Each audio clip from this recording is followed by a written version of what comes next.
How to wind your own center pull ball by hand.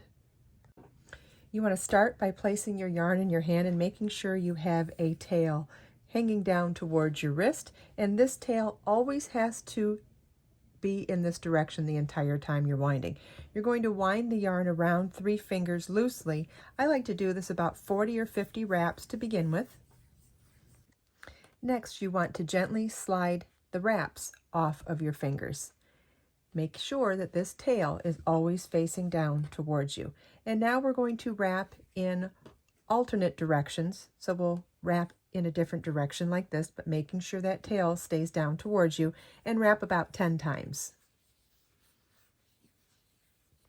And then we're going to pivot our work from right to left a little bit so we get a different direction in our wraps, and wrap 10 times.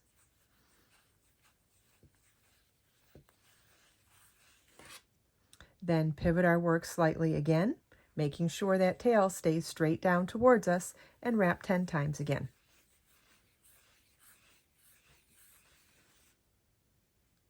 And continue doing this until you've finished your ball.